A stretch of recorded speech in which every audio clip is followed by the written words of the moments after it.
Bienvenido a Lectura Bíblica en un año. Hasta aquí nos ha ayudado el Señor. Deseamos que tu relación con Dios crezca y se fortalezca. Jesús dijo: santifícalos en la verdad, tu palabra es verdad. Evangelio de Juan capítulo 17 verso 17. El segundo libro de Samuel, capítulo 11. En la primavera, cuando los reyes suelen salir a la guerra, David envió a Joab y al ejército israelita para pelear contra los amonitas. Destruyeron al ejército amonita y sitiaron la ciudad de Rabá. Sin embargo, David se quedó en Jerusalén. Una tarde, después del descanso de mediodía, David se levantó de la cama y subió a caminar por la azotea del palacio. Mientras miraba hacia la ciudad, vio a una mujer de belleza singular que estaba bañándose. Luego envió a alguien para que averiguara quién era la mujer, y le dijeron: es Betsabé, hija de Eliam y esposa de Urías elitita. Así que David envió mensajeros para que la trajeran, y cuando llegó al palacio, se acostó con ella. Luego ella regresó a su casa. Betsabé recién había terminado los ritos de purificación posteriores a su periodo menstrual. Tiempo después, cuando Betsabé descubrió que estaba embarazada, le envió el siguiente mensaje a David: estoy embarazada. Entonces David envió un mensaje a Joab: mándame a Urías elitita. Así que Joab se lo envió. Cuando Urías llegó, David le preguntó cómo estaban Joab y el ejército y cómo marchaba la guerra. Después le dijo a Urías: ve a tu casa a descansar. David incluso le envió un regalo a Urías apenas éste dejó el palacio. Pero Urías no fue a su casa, sino que durmió esa noche a la entrada del palacio con la guardia real. Al enterarse David de que Urías no había ido a su casa, lo mandó llamar y le preguntó: ¿qué pasa? ¿Por qué no fuiste anoche a tu casa después de haber estado fuera por tanto tiempo? Urías le contestó: el arca y el ejército de Israel y el de Judá están viviendo en carpas, y Joab y los hombres de mi señor están acampando a cielo abierto. ¿Cómo podría yo ir a casa para beber, comer y dormir con mi esposa? Juro que jamás haría semejante cosa. Está bien. Quédate hoy aquí y mañana puedes regresar al ejército. Así que Urías se quedó en Jerusalén ese día y el siguiente. David lo invitó a cenar y lo emborrachó. Pero aún así no logró que Urías se fuera a la casa con su esposa, sino que nuevamente se quedó a dormir a la entrada del palacio con la guardia real. Entonces, a la mañana siguiente, David escribió una carta a Joab y se la dio a Urías para que se la entregara. La carta le daba las siguientes instrucciones a Joab: pon a Urías en las líneas del frente, donde la batalla sea más violenta. Luego retrocedan para que lo maten. Así que Joab asignó a Urías a un lugar cerca de la muralla de la ciudad, donde sabía que peleaban los hombres más fuertes del enemigo. Y cuando los soldados enemigos salieron de la ciudad para pelear, Urías elitita murió junto con varios soldados israelitas. Luego Joab envió a David un informe de la batalla. Le dijo a su mensajero: informa al rey todas las novedades de la batalla. Pero tal vez se enoje y pregunte por qué las tropas se acercaron tanto a la ciudad. ¿Acaso no sabían que dispararían desde la muralla? ¿No fue Abimelech, hijo de Gedeón, muerto en Tebes por una mujer que le tiró una piedra de molino desde la muralla? ¿Por qué se acercaron tanto a la muralla? Entonces dile: murió también Urías elitita. Por lo tanto, el mensajero fue a Jerusalén y le dio un informe completo a David. El enemigo salió contra nosotros a campo abierto, y cuando los perseguíamos hasta las puertas de la ciudad, los arqueros que estaban en la muralla nos dispararon flechas. Mataron a algunos hombres del rey, y entre ellos a Urías elitita. Bien, dile a Joab que no se desanime. La espada devora a este hoy y a aquel mañana. La próxima vez esfuércense más y conquistarán la ciudad. Cuando la esposa de Urías se enteró de que su marido había muerto, hizo duelo por él. Una vez cumplido el período de luto, David mandó que la trajeran al palacio y pasó a ser una de sus esposas. Luego ella dio a luz un hijo, pero el Señor estaba disgustado con lo que David había hecho.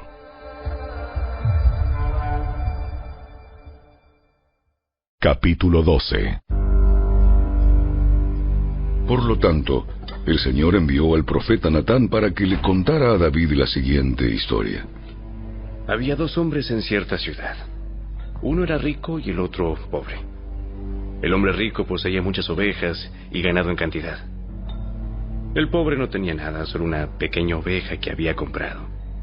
Él crió a esa ovejita, la cual creció junto a sus hijos. La ovejita comía del mismo plato del dueño y bebía de su vaso, y él la acunaba como a una hija. Cierto día llegó una visita a la casa del hombre rico, pero en lugar de matar a un animal de su propio rebaño, de su propia manada, tomó la ovejita del hombre pobre, la mató y la preparó para su invitado. Entonces David se puso furioso. Tan cierto como que el Señor vive, cualquier hombre que haga semejante cosa merece la muerte. Debe reparar el daño dándole al hombre pobre 4 ovejas por la que le robó y por no haber tenido compasión. Entonces Natán le dijo a David: Tú eres ese hombre.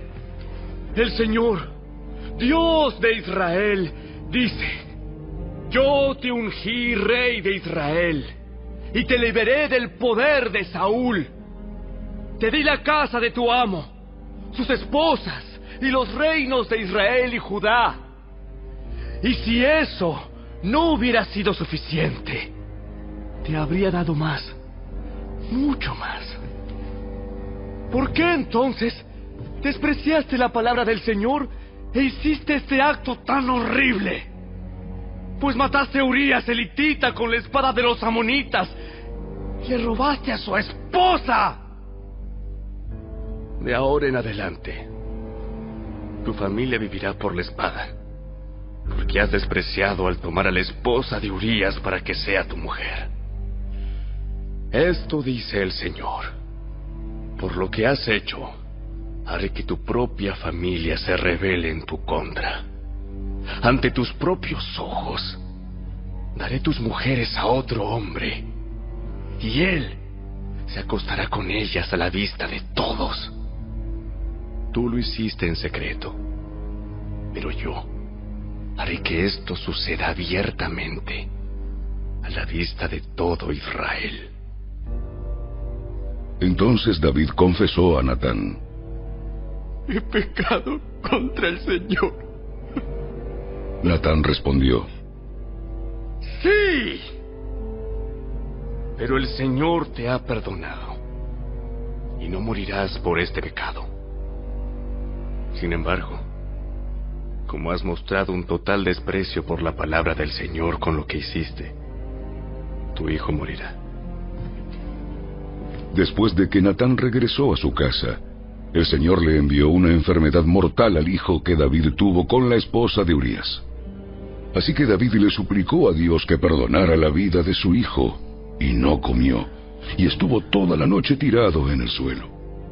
Entonces los ancianos de su casa le rogaban que se levantara y comiera con ellos, pero él se negó.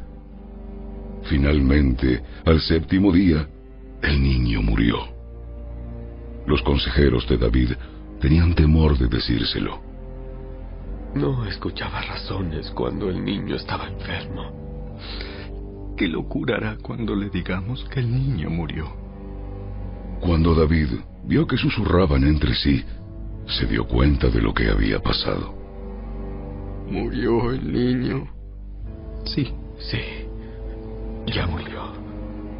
De inmediato, David se levantó del suelo, se lavó, se puso lociones y se cambió de ropa.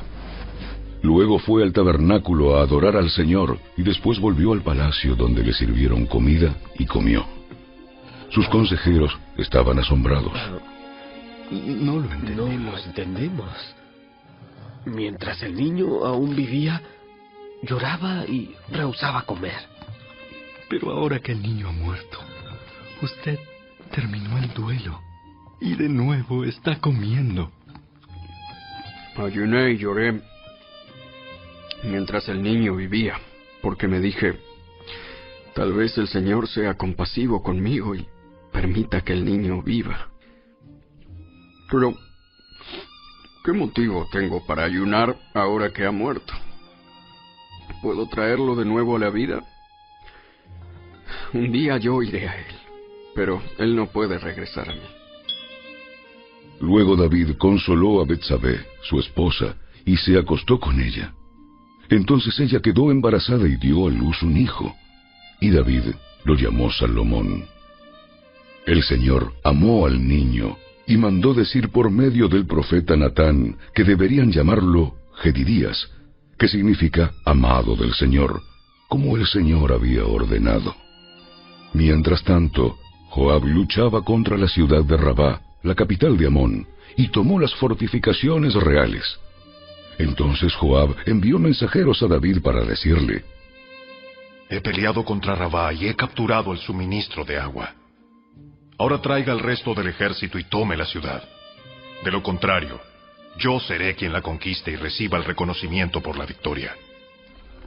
Entonces David reunió al resto del ejército y fue a Rabá, peleó contra la ciudad y la tomó.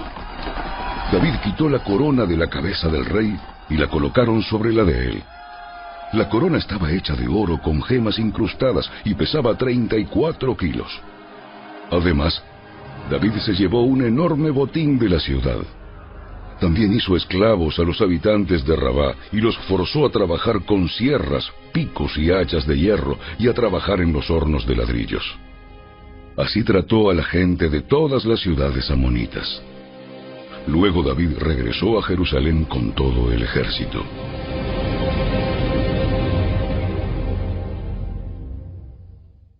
El Evangelio según Lucas, capítulo 20. Cierto día, mientras Jesús enseñaba a la gente y predicaba la buena noticia en el templo, los principales sacerdotes, los maestros de la ley religiosa y los ancianos se le acercaron. ¿Con qué autoridad haces todas estas cosas? ¿Quién te dio el derecho? Primero, déjenme hacerles una pregunta. ¿La autoridad de Juan para bautizar provenía del cielo o era meramente humana? Ellos discutieron el asunto unos con otros. Si decimos que provenía del cielo, preguntará por qué nosotros no le creímos a Juan. Pero si decimos que era meramente humana, la gente nos apedreará, porque están convencidos de que Juan era un profeta. Entonces finalmente contestaron que no sabían. Entonces yo tampoco les diré con qué autoridad hago estas cosas. Jesús se dirigió nuevamente a la gente y les contó la siguiente historia. Un hombre plantó un viñedo, lo alquiló a unos agricultores arrendatarios y se mudó a vivir a otro país por varios años.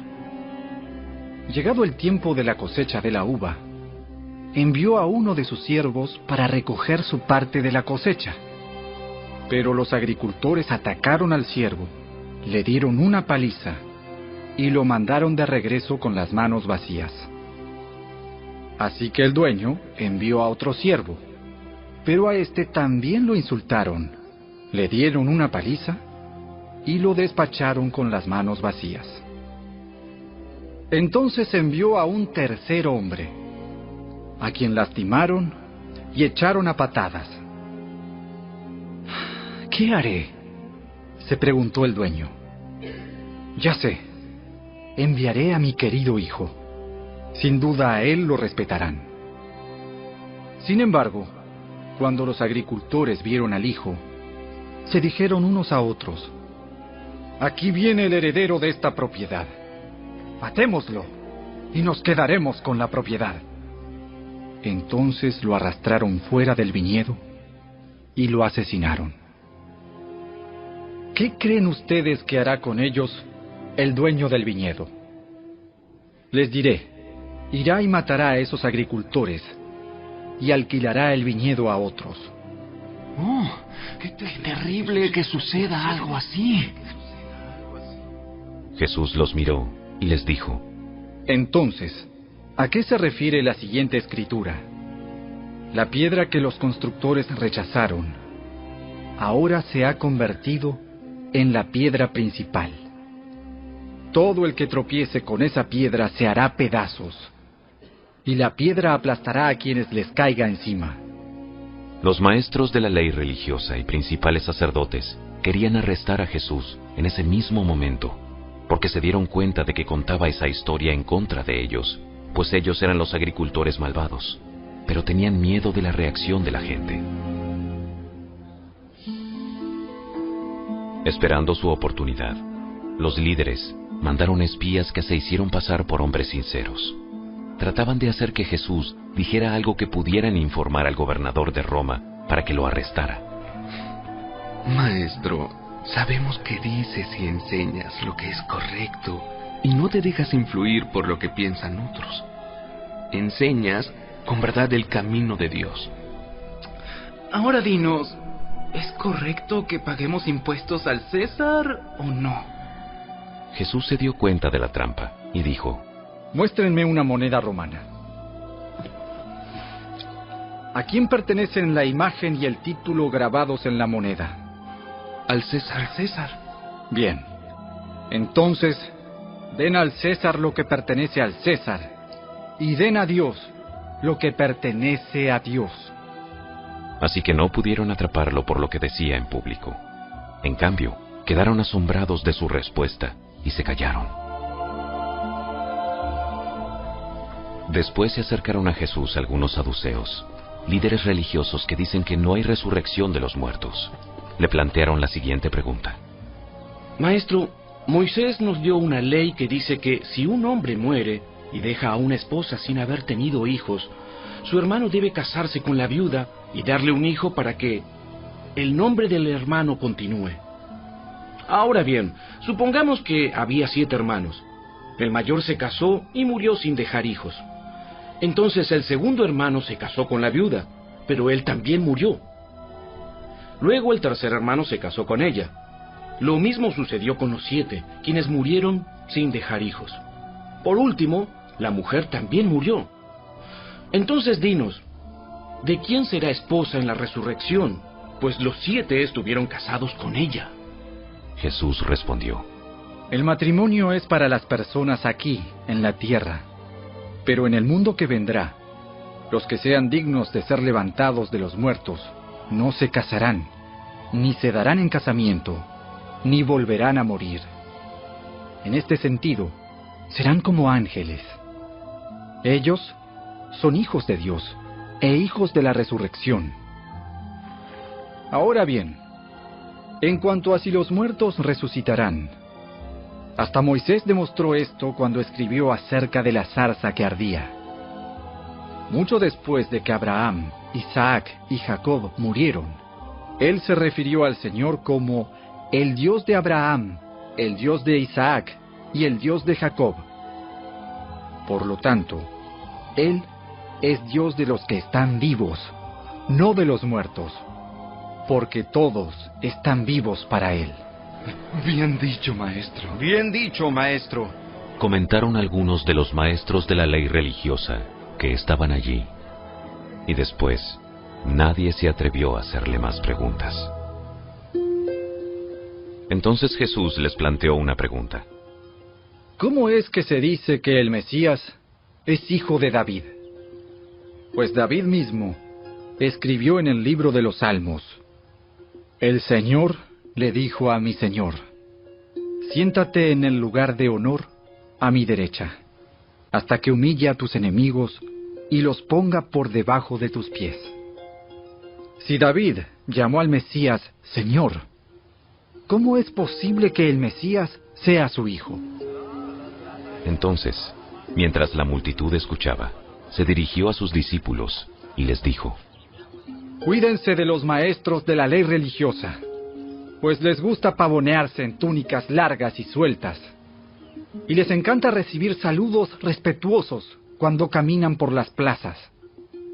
Y cómo les encanta ocupar los asientos de honor en las sinagogas y sentarse a la mesa principal en los banquetes. Sin embargo, estafan descaradamente a las viudas para apoderarse de sus propiedades y luego pretenden ser piadosos haciendo largas oraciones en público. Por eso, serán castigados con severidad.